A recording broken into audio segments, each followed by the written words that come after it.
Everyone, welcome to channel प्रभावी competition hub. तो आज के इस वीडियो में हम बात करेंगे ज्योग्राफी का नेक्स्ट टॉपिक जो कि है बायोडाइवर्सिटी। ठीक है, तो चलिए स्टार्ट करते हैं।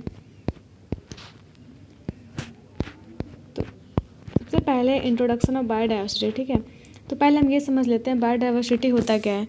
कि जब एक हम लोग देखते हैं ना, बायो का मतलब क्या होता है, लाइफ। ठीक है, बायो का मतलब होता है लाइफ और डाइवर्सिटी का मतलब होता है डाइवर्स, मतलब different different kinds of life. तो हम लोग अपने आसपास जो भी different different kinds of life को देखते हैं वही क्या होता है, बायोडाइवर्सिटी। ठीक है, इसमें पहला क्वेश्चन है, who is known as the father of biodiversity. तो फादर ऑफ बायोडाइवर्सिटी किन को बोलते हैं, वह एडवर्ड ओ विल्सन। ठीक है, who had use the term biodiversity first. तो सबसे पहले बायोडाइवर्सिटी टर्म जो था वो किसने यूज़ किया था, वॉल्टर जी रॉसन ने। The range of different species in an environment is known as. अगर किसी भी इन्वायरमेंट में जो different different kinds of species पाए जाते हैं उसी को हम लोग क्या बोलते हैं, biodiversity. What is the most significant aspect of biodiversity. तो बायोडाइवर्सिटी का मोस्ट इंपॉर्टेंट एस्पेक्ट क्या है, क्यों ज़रूरी है बायोडाइवर्सिटी।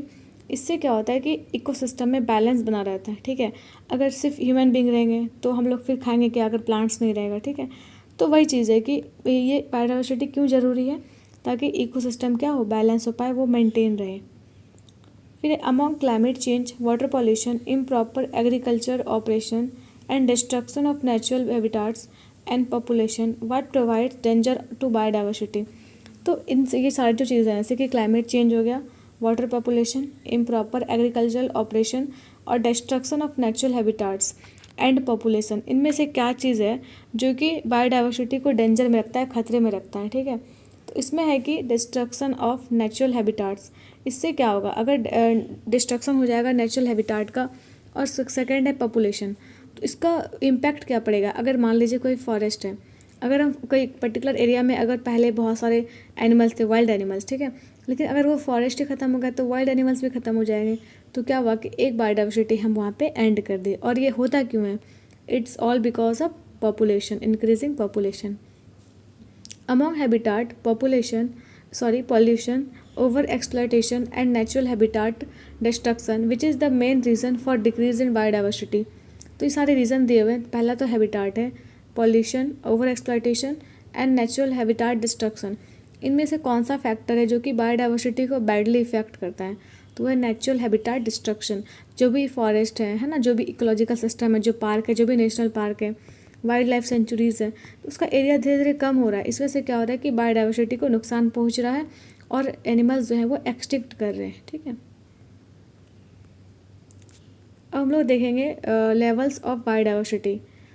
इसमें पहला क्वेश्चन है, groups of individual organisms having certain similarities in their physical characteristics are known as.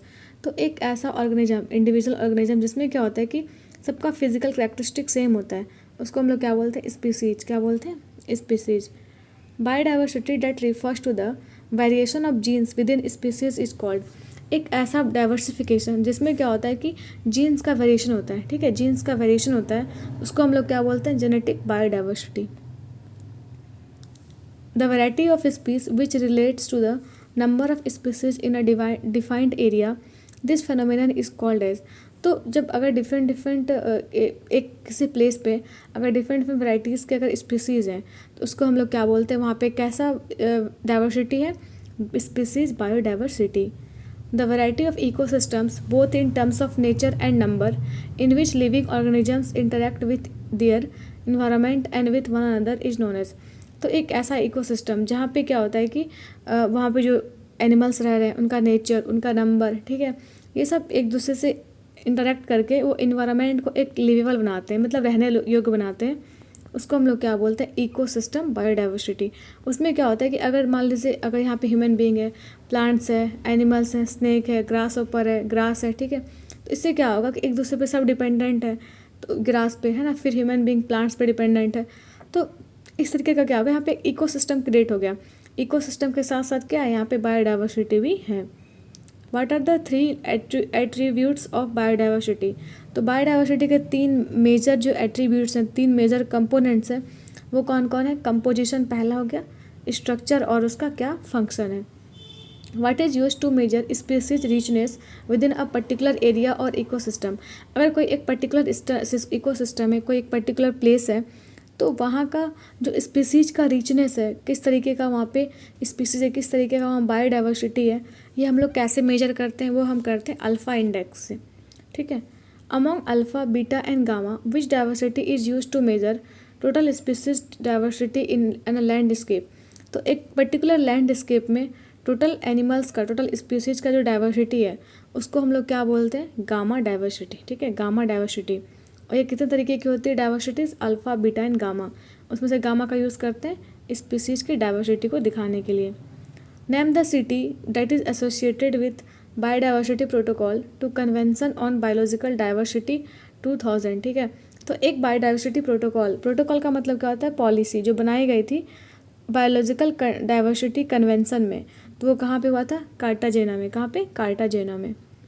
United Nations organisations has declared decade 2011 से 2020 एज। तो यूएनओ ने कौन से 2011 से 2020 के पीरियड को क्या डिक्लेयर किया है, डिकेड ऑन पॉल्यूशन। ठीक है, डिकेड किसको बोलते हैं, 10 ईयर्स के पीरियड को क्या बोलते हैं, डिकेड बोलते हैं। इसको डिक्लेयर किया गया decade on pollution. Among Indo Gangetic plain, trans Himalayan, western Ghats and central India identify the place that is rich in biodiversity. तो इसमें से जो सारे ऑप्शन हैं, इंडो गैंगेटिक प्लेन, ठीक है, ये ऊपर वाला जो रीजन है प्लेन एरियाज़, फिर ट्रांस हिमालयाज़ और वेस्टर्न घाट और सेंट्रल इंडिया में से कौन सा प्लेस है जो कि बायोडाइवर्सिटी में रिच है, वह है वेस्टर्न घाट्स। और वेस्टर्न घाट को हम लोग क्या बोलते हैं, बायोडाइवर्सिटी हॉट स्पॉट भी बोलते हैं। ठीक है, यहाँ पे बहुत सारे डिफरेंट वैराइटीज़ के स्पीसीज या फिर प्लांट्स हो, चाहे वो एनिमल्स की, वो पाई जाती है। इसलिए ये क्या है, rich in diversity, rich in biodiversity. आगे हमारा टॉपिक है ग्लोबल बायोडाइवर्सिटी। ठीक है, इसमें हमारा पहला क्वेश्चन है, biodiversity is important for. Biodiversity क्यों इम्पॉर्टेंट है, ताकि ह्यूमन का एग्जिस्टेंस यहाँ पे बना रहे अर्थ पे। इसके लिए ज़रूरी है कि जो एरिया है वो क्या हो, डाइवर्स हो, डाइवर्सिफाइड हो। IUCN publishes information about a endangered species world wide as. तो IUCN जो है वो एक रेड डाटा बुक पब्लिश करती है, रेड डाटा बुक, है ना। इसमें क्या वो दिखाती है कि कौन कौन से स्पीसीज जो है वो खतरे में, मतलब वो एक्सटिंक्ट होने वाली है, वो इंडेंजर्ड है। तो वो उसको हम लोग क्या बोलते हैं, रेड लिस्ट, है ना, red data book. Sites stands for, तो साइट्स का फुल फॉर्म क्या है, convention of international trade in endangered species. IUCN का क्या फुल फॉर्म होता है, international union for conservation of nature. इसका फुल फॉर्म होता है IUCN का। ठीक है। The highest number of species in the world is represented by. तो इस वर्ल्ड में सबसे ज़्यादा स्पीसीज जो है वो कौन से हैं, वो है फंजाई। सबसे ज़्यादा जो नंबर ऑफ स्पीसीज वो फंजाई की हैं। MAB स्टैंड फॉर, MAB का फुल फॉर्म क्या होता है, man and biosphere program. According to IUCN red list, what is the status of red panda, जिसका साइंटिफिक नेम है एलुरस फल्जेंस। ठीक है, तो IUCN जो रेड डाटा बुक पब्लिश करती है उसमें से रेड पांडा को कौन सा स्टेटस मिला हुआ है, वह इंडेंजर्ड। ठीक है, इंडेंजर्ड। बायोडाइवर्सिटी इन इंडिया, पहला क्वेश्चन है, countries which are situated in the tropical region and possess a large number of the world's species diversity are called. तो ऐसी कंट्रीज जो कि ट्रॉपिकल रीजन में, ट्रॉपिकल रीजन का क्या मतलब हुआ, अगर ये अर्थ है तो ये इक्वेटर हो गया, है ना, ये tropic of cancer, tropic of Capricorn, तो इंडिया किस में, इसमें लाई करती है, यहाँ पे। ठीक है, तो ये क्या है, इंडिया ट्रॉपिकल रीजन में है। तो वैसी कंट्रीज जो ट्रॉपिकल रीजन में है, उसके साथ साथ वहाँ पे बायोडाइवर्सिटी काफ़ी रिच है, मतलब अलग अलग तरीके के स्पीसीज वहाँ पे पाए जाते हैं। तो उसको हम लोग क्या बोलते हैं, mega diverse countries. What are the regions with very high levels of species richness and high degree of endemism are known as. ऐसा रीजन जहाँ पे क्या है कि बहुत ज़्यादा high level of species, different species पाई जाती हैं, उसको हम लोग क्या बोलते हैं, बायोडाइवर्सिटी हॉटस्पॉट। आगे बढ़ते हैं, उसके बाद है, in the context of biodiversity among Andaman and Nicobar islands, plain of Ganga, central India which is considered as hotspot. तो इसमें अगर इस तरीके से अंडमान एंड निकोबार, ठीक है, फिर इस साइड में अंडमान एंड निकोबार, है ना, इस साइड में बे ऑफ बंगाल में, उसके बाद गंगा का प्लेन, ठीक है, और सेंट्रल इंडिया। तो इसमें से कौन सा है जो बायोडाइवर्सिटी हॉटस्पॉट है, वो है अंडमान एंड निकोबार। सबसे ज़्यादा डिफरेंट स्पीसीज जो पाई जाती हैं वो कहाँ पे पाई जाती है, अंडमान निकोबार आइलैंड्स में। इन सब में कंपेयर करें तो Among broad Nike, large body size and lack of genetic availability, which factor is responsible for extinction of species? तो ये सारे जो फैक्टर्स हैं, ब्रॉड नाइक है ना, large body size and lack of genetic availability, इन सब कौन सा जो है रिस्पॉन्सिबल है एक्सटिंक्शन ऑफ स्पीसीज़ के एक्सटिंक्ट करने की? तो वह lack of genetic availability. A species is said to be extinct if it has not been seen in its natural habitat for how many years? कोई भी स्पीसीज को हम कब बोलेंगे कि वो एक्सटिंक्ट हो गया? जब 50 ईयर्स के टाइम पीरियड तक उसका एक भी मतलब एनिमल नहीं देखा जाता है जहाँ पे उसका नेचुरल हैबिटाट होता है, तो हम उसको बोलेंगे कि वो एक्सटिंक्ट हो गया है. When did Madhav Gadgil Committee and Environment Research Commission submitted its report? तो माधव गिडगिल कमेटी जो है वो इन्वायरमेंटल रिसर्च कमीशन में जो सबमिट की थी रिपोर्ट, वो कब की थी? 31 अगस्त 2011 में. Name the report that aimed at bringing about 37% of the western Ghats under ESA zone. तो एक वो रिपोर्ट जो कि ट्राई की थी कि 37% ऑफ द वेस्टर्न घाट्स है उसको ESA जोन के अंदर लाया जाए. ठीक है, तो वो थी कस्तूरी रंगन समिति, और उनकी रिपोर्ट को क्या बोलेंगे? Kasturi Rangan report. The richest biodiversity is found in the Silent Valley which is situated in the state of. तो इस क्वेश्चन का सिंपल मतलब ये है कि साइलेंट वैली जो है वो कहाँ पे है? वो तो केरला में है, और यहाँ पे रिचेस्ट बायोडाइवर्सिटी देखने को मिलता है. Valley of flowers is situated इन. तो वैली ऑफ फ्लावर्स एक नेशनल पार्क है जो कि सिचुएटेड है उत्तराखंड में. Which animal has become extinct from India. तो इंडिया में कौन सा एनिमल जो कि नहीं देखने को मिलता, एक्सटिंक्ट हो गया है, वो है चीता. लेकिन अभी प्रधानमंत्री मोदी ने अपने बर्थडे के दिन 8 चीता को नामीबिया से लाया है ना, और ये कहाँ पे छोड़े गए? कुनो नेशनल पार्क में. ठीक है. The marine animal called dugong which is vulnerable to extinction corresponds to which group. तो एक डुगोंग जो है वो जो कि मतलब एक्सटिंक्ट होने वाला है, ठीक है, वो कौन से ग्रुप में आता है? ये आता है मैमल में. और हम लोग जानते हैं डुगोंग कंजर्वेशन सेंटर भी बनाया गया है मन्नार, बे ऑफ मन्नार में. कहाँ पे? तमिलनाडु गवर्नमेंट के द्वारा. ठीक है. Among the species golden oriole, great Indian bustard, Indian fantail pigeon and Indian sunbird which is highly endangered species. तो ये सारे स्पीसीज हैं जैसे कि golden oriole, great Indian bustard, Indian fantail pigeon and Indian sunbird.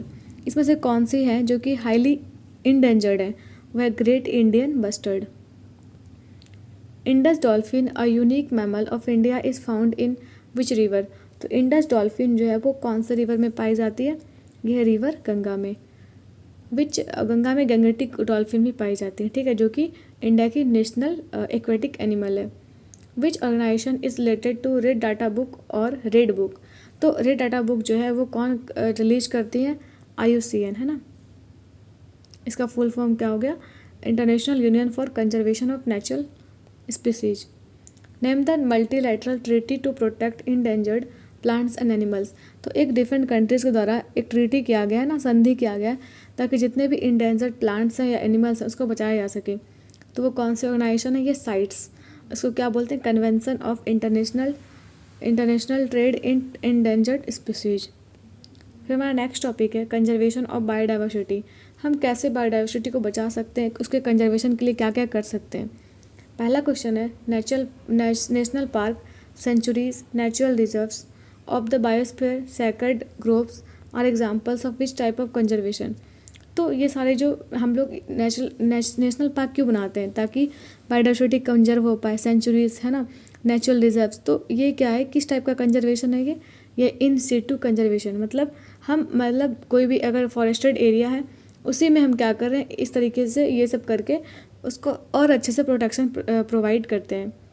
Any group of trees that are special religious importance to a particular culture, what are they known as. तो एक ऐसा tree जो कि क्या होता है, एक रिलीजियस पर्पस के लिए इम्पॉर्टेंट होता है, जैसे कि पीपल ट्री है, हम लोग पूजा करते हैं पीपल ट्री के, तो हम पीपल को क्या बोलेंगे? सैक्रेड ग्रुप्स है ना, sacred group. Name the method of conserving biodiversity outside the areas where of their naturally occurrence.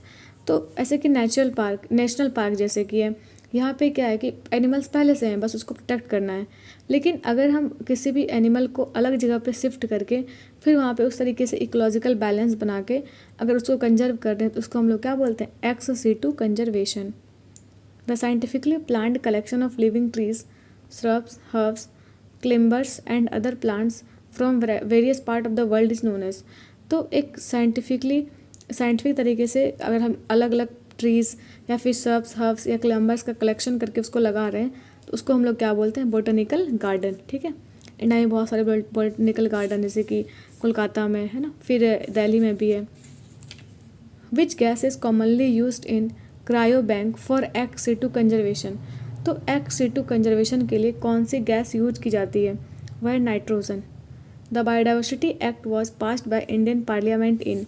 तो इंडियन पार्लियामेंट जो है वो बायोडाइवर्सिटी एक्ट पास की थी, वह को कब की थी, 2002 में। ठीक है, the first national centre for marine biodiversity was established in. Marine का क्या मतलब है कि जो एक्वेटिक एनिमल्स हैं उसको बचाने के लिए जो बायोडाइवर्सिटी सेंटर इस्टेब्लिश किया गया था वो कहाँ किया गया था, पहला जामनगर गुजरात में। India aims to achieve land neutrality for which year. तो इंडिया का क्या एम है कि वो लैंड न्यूट्रलिटी अचीव कर लेगा, कब तक, 2030 तक। Who is the author of tomorrow's biodiversity. तो टुमारोज बायोडाइवर्सिटी एक बुक है, उसके ऑथर कौन है, उसके ऑथर है Vandana Shiva. Vandana Shiva. World biodiversity day is celebrated on. तो वर्ल्ड बायोडाइवर्सिटी जो डे है जो वो कब सेलिब्रेट किया जाता है, 22 मई को। 22 जो है वो बहुत मतलब इम्पॉर्टेंट है, 22 मार्च, 22 अप्रैल और 22 मई। 22 मार्च को होता है वाटर डे, है ना, फिर इसमें 22 अप्रैल को होता है अर्थ डे और 22 मई को होता है बायोडाइवर्सिटी डे। ठीक है, wetland day is observe on. तो वेटलैंड डे कब होता है, 2 फरवरी को। और 2 फरवरी को ही क्यों होता है, तो वेटलैंड का पहले मतलब क्या हुआ कि एक अगर यहाँ पे सी है या फिर रिवर है उसके थोड़ा दूर एक इस तरीके का एरिया जो थोड़ा सा वेट हो, है ना, और वो वहाँ पे बायोडाइवर्सिटी रिच होने का बहुत ज़्यादा पॉसिबिलिटी हो। तो इसमें ये एक हुआ था ईरान में रामसर में एक कन्वेंसन। ठीक है, रामसर कन्वेंसन 2 फरवरी 1971 को। तभी से क्या है कि यूनेस्को जो है वेटलैंड्स डिक्लेयर करती है, तो वो उसी के लिए हम वेटलैंड्स डे मनाते हैं 2 फेब को। National biodiversity authority of India was established in. तो नेशनल बायोडाइवर्सिटी अथॉरिटी मतलब NBA ये कब इस्टेब्लिश किया गया था इंडिया में, 2003 में। ये कब, कहाँ पे, चेन्नई में। आगे दिया हुआ है रामसर साइट्स। ठीक है, रामसर साइट्स को हम लोग क्या बोलते हैं, वेटलैंड्स। रामसर क्यों, रामसर एक जगह ईरान में जहाँ पे रामसर कन्वेंसन हुआ था। तो यहाँ पे डिफरेंट साइट्स दी हुई थी। तो पहली साइट जो डिक्लेयर हुई थी रामसर साइट वो है चिल्का लेक। ठीक है, ये कहाँ पे, उड़ीसा में। कब डिक्लेयर हुई थी, 1981 में। ये बहुत इंपॉर्टेंट है।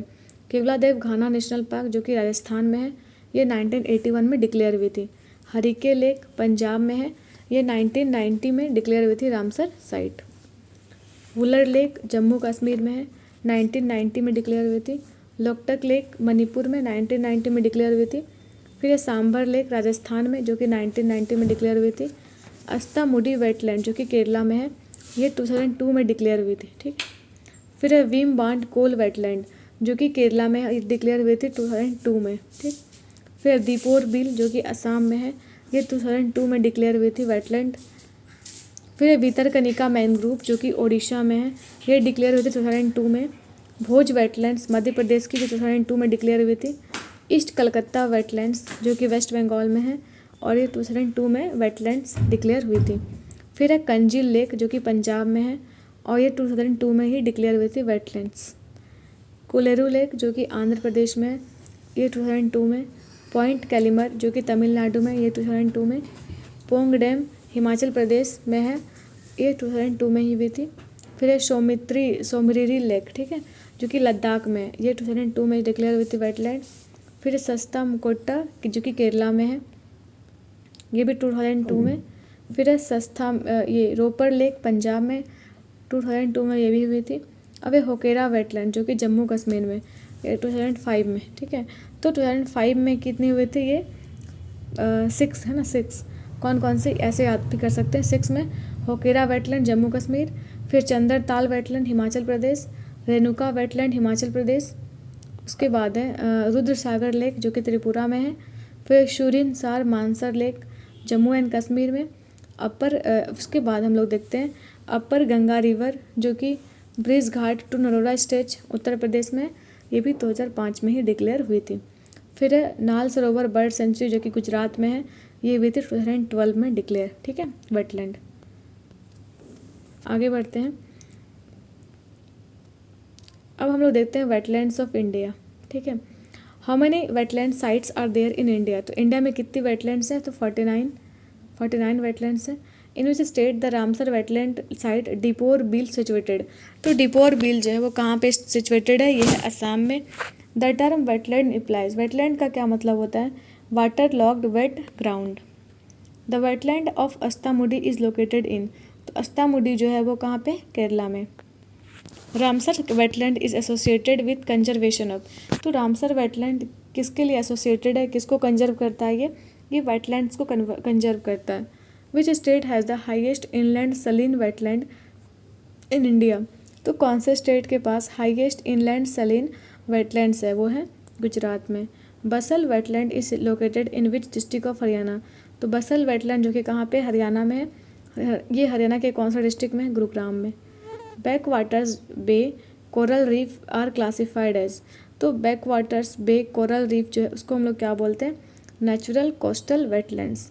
मैंने बहुत सारे देख लिए हैं ये वाला वेटलैंड्स, तो उसमें से सबसे पहला था चिल्का लेक जो कि था उड़ीसा का, और ये डिक्लेयर हुआ था 1981 में। तो आगे हम लोग देख लेते हैं सुंदरवन वेटलैंड जो कि लेटेस्ट है, ये वेस्ट बंगाल में है, ये डिक्लेयर कब हुआ था, 2019 में। इस साल हुए थे 4 वेटलैंड्स डिक्लेयर, ठीक है, 4, 1 सेकेंड, 2019 में 11 वेटलैंड्स डिक्लेयर हुए थे, उसमें है सुंदरवन वेटलैंड जो कि वेस्ट बंगाल में है। फिर कैसोपुर मियानी कम्युनिटी रिजर्व जो कि पंजाब में है। फिर है ब्यास कंजर्वेशन रिजर्व जो ये भी क्या है, पंजाब में है। फिर है नंगल वाइल्ड लाइफ सेंचुरी जो कि पंजाब में है। फिर है नवाबगंज बर्ड सेंचुरी, ये भी यूपी में है। फिर है पार्वती आगरा बर्ड सेंचुरी जो कि उत्तर प्रदेश में, ठीक है। फिर है समन बर्ड सेंचुरी जो कि यूपी में है। उसके बाद है समसपुर बर्ड सेंचुरी जो कि उत्तर प्रदेश में। फिर है सांदी बर्ड सेंचुरी जो कि यूपी में है। सरसाई नवर झील जो कि यूपी में है। फिर है नंदूर मधाई महेश्वर जो कि महाराष्ट्र में है। फिर है शूर सरोवर जो कि यूपी में है, ये हुआ था 2020 में। फिर है शोकार वेटलैंड कॉम्प्लेक्स जो कि लद्दाख में 2020 में हुआ था ये डिक्लेयर। असन कंजर्वेशन रिजर्व ये भी उत्तराखंड में है, ये 2020 में हुआ था। फिर है कांवर ताल जो कि बिहार में है, ये 2020 में। लोनार लेक है ना जो कि ग्रेटर लेक है, वो महाराष्ट्र में हुआ था है, और ये 2020 में डिक्लेयर हुआ था। फिर सुल्तानपुर नेशनल पार्क जो कि हरियाणा में है, ये 2021 में डिक्लेयर हुआ था। फिर है हैदरपुर वेटलैंड जो कि यूपी में है, ये 2020 में डिक्लेयर हुआ था। फिर है विंडवास वाइल्ड लाइफ जो कि हरियाणा में है, ये 2021 में डिक्लेयर हुआ था। थोल लेक वाइल्ड लाइफ सेंचुरी जो कि गुजरात में है, ये 2020 में डिक्लेयर हुआ था 1 में। फिर है वडवाना वेटलैंड जो कि गुजरात में, 2021 में। फिर है खिजादिया वेटलैंड जो कि गुजरात में है, 2022। फिर है खिजादिया वेटलैंड, उसको ये रिपीट कर दिया गया है, ठीक है। फिर है बाखीरा वाइल्ड लाइफ जो कि यूपी में है, ये कब हुआ था 2022 में, ठीक है। और अभी जो वेटलैंड्स का जो नंबर है, पहले तो 49 था, लेकिन अभी ये कितना हो गया, 75 हो गया, ठीक है। तो आप इसको अपडेट कर लीजिएगा, ठीक है। तो हम लोग नेक्स्ट वीडियो में पढ़ेंगे national parks and wild life centuries के बारे में, जो कि बायोडाइवर्सिटी को कंजर्व करने के लिए बनाई जाती हैं। तो आई होप आपको समझ में आया होगा, एंड वीडियो को लाइक करिए, चैनल को सब्सक्राइब करिए। Thank you so much.